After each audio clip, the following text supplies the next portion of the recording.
I started to find my way. I'd get, bumabalik na konti ako. Fine, okay. Yan, Gab, ito na yung tama. Okay, okay, okay. And then I stopped taking my meds. Tinigil ko kasi inisip ko, okay na ako eh. Hindi ko na kailangan ng gamot ko. So pinitawan ko yung gamot ko. January, was it January? Mga 27 this year. Mga January 26, 27 of this year, something happened in my life. And nag-trigger siya eh.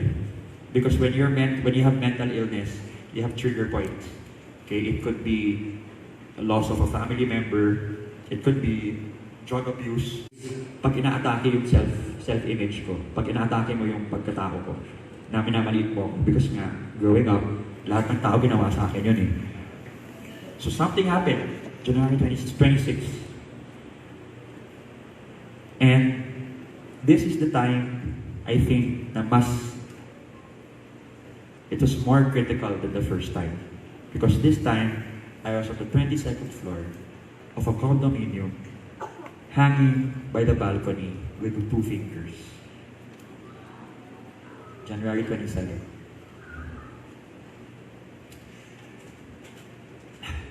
The only thing that really stopped me from doing that was my family. I was hanging like this, tinitigan ako dyan yan, may swimming pool, may kung ano-ano, sabi ko, sa isip ko, pag bumitaw kaya ako dito, mabubuhay kaya ako.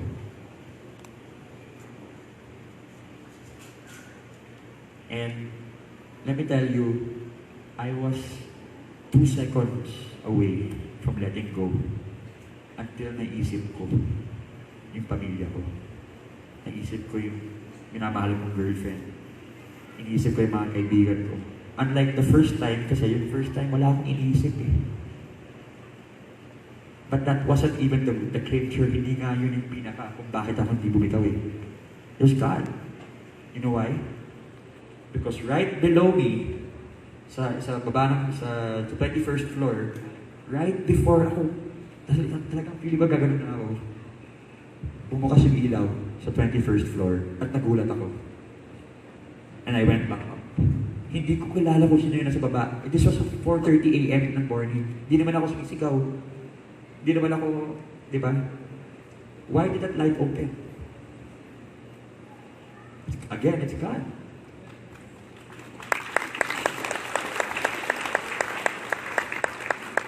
I have some scars here because there's broken glass. Tapos kinuha ko yung glass, ganun ko. If you go on my Instagram, makikita nyo, last week nag-post ako sa World Suicide Prevention Day. And makikita mo talaga ganun ko siya. Because with bipolar 2, extreme siya eh. Okay, it's either you're very happy or you're very sad or depressed. And at that point, I was also under the influence of alcohol. And I couldn't believe, di ko makapaniwala na again, ganito, ako na naman, parang mali na naman ako, da-da-da-da-da-da. Talagang tumalon talaga ako doon and I was gonna let go. The next day, I went to the hospital on my own accord. Pero syempre, yung pamilya ko, sinabi, alam din naman ng pamilya ko, Pat, did you sleep over dun sa hospital? Natulog siya sa hospital, I think 2 nights. And that's when I really realized. Sabi ko, God, listen. Strike 3 na to, kung pangatlo mo na to. God spared you 2 times. And I genuinely believe that He'll spare me the 3rd time and the 4th time. Why? Because now I know why I'm here. And why is it again? People. You know, alam niyo po yung meaning ng empathy? Alam niyo po yung meaning? Empathy. Empathy is being able. Okay, the difference between sympathy and empathy. Sympathy is, I sympathize with you. I feel bad for you. I'm so sorry na namatay yung mami mo, or I'm so sorry that I sympathize with you. Empathy is understanding that feeling on a personal level, because it's either because you've been there. Alam niyo ba guys na within the past week from the post that I posted on Instagram, people have been messaging me, "Hi Gab, I just read your post. My father just committed suicide 2 days ago and I don't know what to do. Hi Gab, because of your post, 2 days after dapat papakamatay ako. Thank you for your post. Gab, my sister committed suicide 10 years ago and I'm still not over it." Empathy is telling that person, I know, I understand, I've been there. We have a pastor, right? Last week na. A pastor committed suicide, correct? Like what, last week? He had a beautiful family, a beautiful church. I'm guessing he had a beautiful life. But the enemy came to kill, to steal, kill, and destroy, correct? And he knows your greatest and deepest weaknesses. And this is why my mom always tells me, always, God, don't undermine the devil. Because he knows, he's smart. But who's made in his image? The devil or us? Us. Who do we have on our side? The devil or God? God.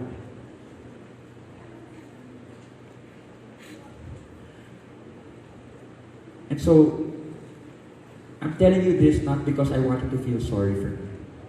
Hindi ko sinasabi to para sabihin mo, "Oy, Gab, kawawa ka naman." Hindi ako kawawa. I'm blessed. Amen. I am incredibly blessed. That's why, right now, pag nag-share ako ng mga story, nakikita niyo ako, alam niyo ba yung ginagawa ko before yung mga video na sumasayaw-sayaw ako? Yung malaki yung buhok ko. Nakita niyo ba yun? Not yet. Yes. Sana nga nag-know kayo eh. Kasi yung suit ko nun, yung shorts ko nun, ganun pataas. Tsaka yung mga Nung time na yun, I was depressed. Ginagawa ko yung mga, I was doing the videos, yung mga Robin Williams.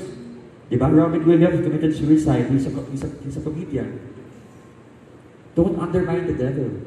Because he knows your weaknesses. But God is God. We have to understand who God is. Remember, God is not an ATM. Lord, I need money. God is not this thing that you look for na, Lord, may problema ako eh. Pwede bang tanggalin mo na lang sa buhay? No. God is everything good. Not just in your life, but the lives of the people around you.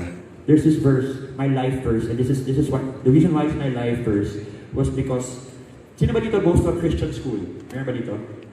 Meron? Hindi. Catholic school, Christian school. Okay, you know when, minsan, parang may mga memory verse of the week and you have to like memorize it? May ganun, di ba? I was 4 or 5 years old and we had this parang test. And basically, ang mangyayari is, magbibigay sila ng mga Bible verse. Tapos kailangan mo ma-memorize the next day or 2 days later. Sa akin, buong chapter.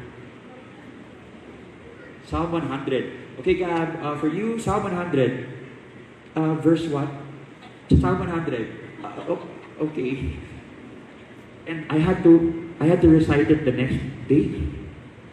I had to recite Psalm 100 the next day. So what happened? Umuwi ako. Antipolo pa kami. I lived in Antipolo pa that time. Sabi ng mom ko, "Son, go. Read. Okay, shout for Georgia. Shout for Georgia, Lord. Worship the Lord with gladness. Come before me, Georgia." Hindi ko talaga kaya. Until one day, I was only 4 or 5 years old then. Imagine having to memorize an entire chapter. And then one day, that night, my mom said, "Son, why don't you pray to God and ask Him to help you?" Mom, pray na naman na. Why do we have to pray about everything? We have to pray when we eat, we have to pray when we sleep, we have to pray about magpupunta ng work. Lord, please protect. But now I have to pray for Him to memorize this word. Diba? Eh, ano nangyari? Once I closed my eyes, and I'm not joking, on my life, I promise this. I close my eyes, and I go, "Shout for joy to the Lord, all the earth. Worship the Lord with gladness. Come before Him with joyful songs, know that the Lord is God. It is He who made us, we are His people, the sheep of His pastures. Enter His gates with thanksgiving and His courts with praise. We thank Him and praise His name, for the Lord is good and His love endures forever." Alam mo yung feeling na, and His love endures forever.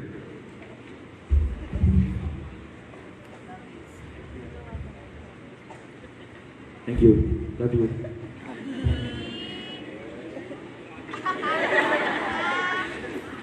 So that was my prayer. And I have never forgotten it since.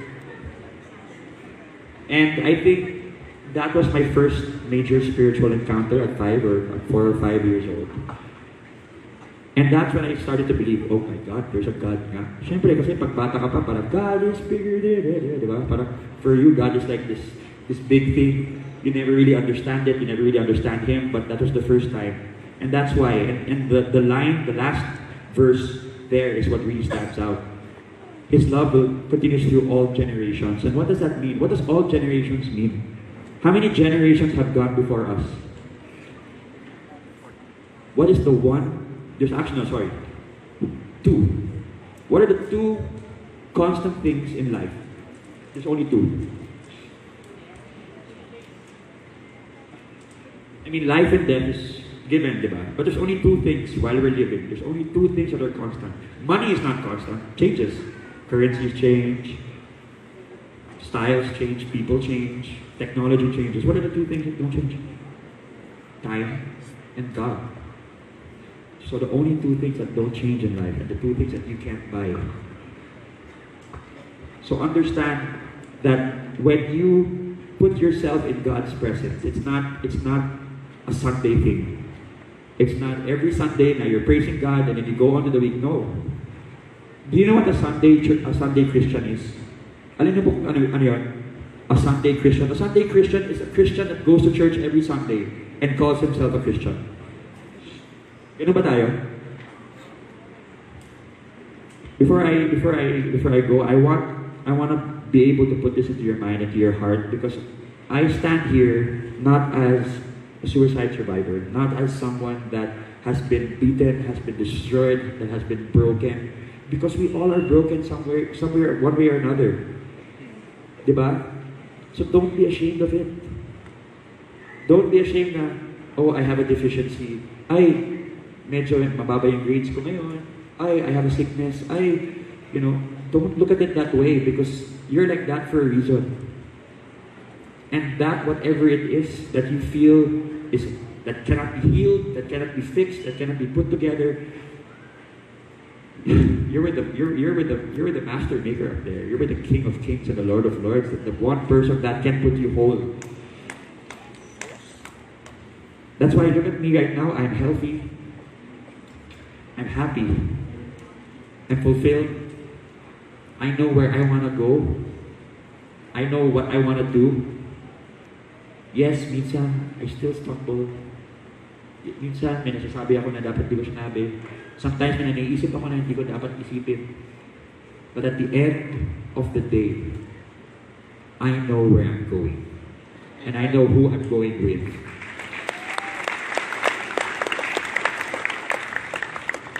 Alam nyo, just si Joseph, dati ko pang kilala yan, tito vibes na kami niyan kasi same generation kami niyan. I just want you guys to sinabi ko pa kay Kapato I said si Joseph has always been one of the nicest guys in the industry na kilala ko. So can we just give him a round of applause? Kasi it's not every day na makakilala ka ng tao na ever since na kilala mo sa industry na mabait, na minsan mayabang din, pero okay lang naman kasi gwapo what can we do? Diba? So with that said, guys, I'm gonna give you at least 2 to 3 things to remember. And it's a cycle that we all go through as Christians and as human beings. Because para sa akin, if you're Muslim, if you're Buddhist, I'm in no place to judge you. Ever. Only one person can. Am I correct? That's why as Christian, please, ang nangyayari ngayon, a lot of my friends na hindi Kristiyano, sinasabi sa akin, bro, napaka-judgmental nyo Lahat na ginagawa namin, mali, di ba? Di ba? Kami lang naman nagpupunta sa impyerno, di ba? Never judge people. Always be kind. Yes. Because in the Bible, Jesus spent a lot of time with non-believers. He spent a lot of time with sinners. And let me tell you this. Be very, very, very vigilant.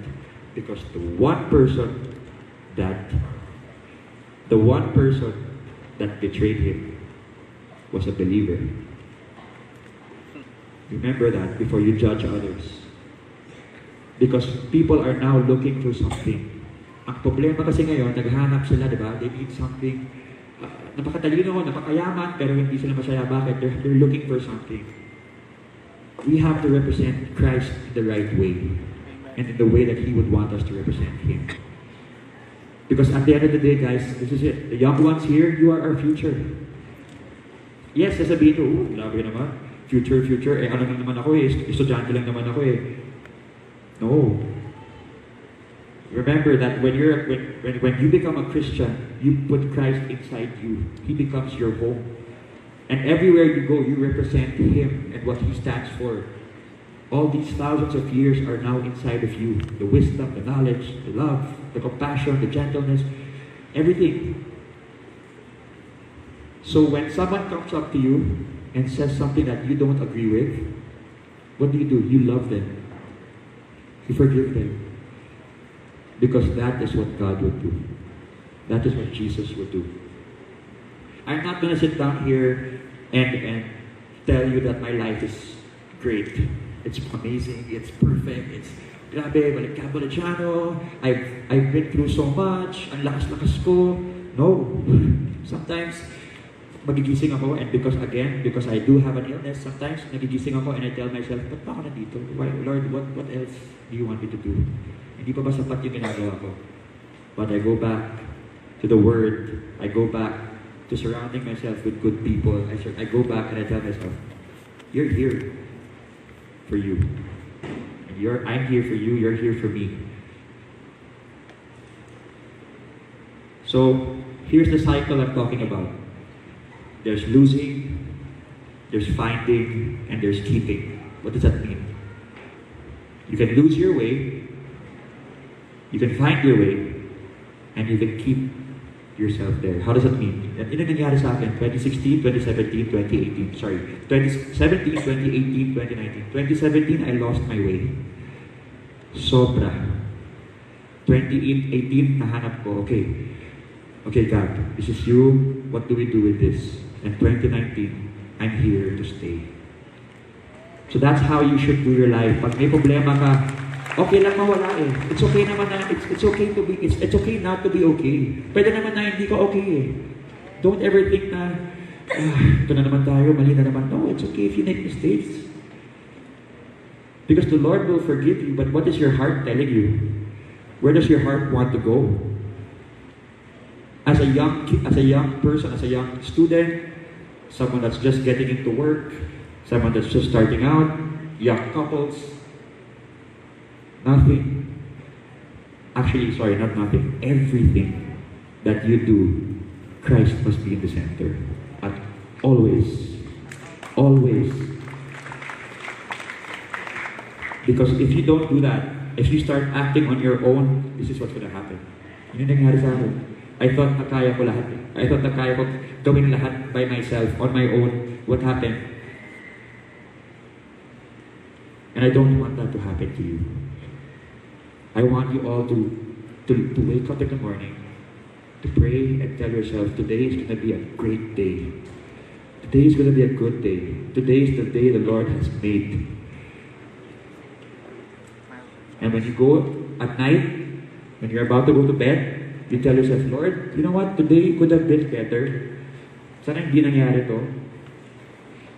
Sana hindi. It could have been, But you know what? It's okay, Lord. You know why? Because magigising ako tomorrow and we can try again. Because the sun will always rise the next day. So, the ending of my story is here I am now, with everything na pinagdaanan ko, lahat ng mga trials, all the challenges that I've been through. But instead of looking at it as something na, grabe pinagdaanan ko naman, Lord, grabe ba? I look at it as a blessing. Because whatever, like I said, what the devil uses for the bad, the Lord will use for the good. Not just the good, but great. Amen. My dad has had diabetes for 35 years? But how many diabetics, how many people with diabetes, how many thousands and millions of people with diabetes has he inspired through his illness? Alright? Amen. So be like Jesus. That's it. You don't need to be perfect. Just be like Jesus. And He will lead the way. Alright? So with that said, guys, thank you so much for this time, for me to be able to share with you my story.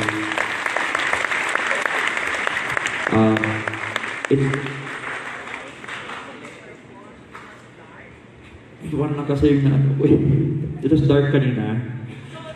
But it's okay, we'll be man up here pa. So we'll do this one for you pa. So, thank you so much, Life Talk, for having me, Pastor. You know, it's been an amazing time so far. I've only been here for one day, pero sobrang blessing. Because again, everybody has been so warm and napakabait ng mga tao, and I feel like I'm at home. I will definitely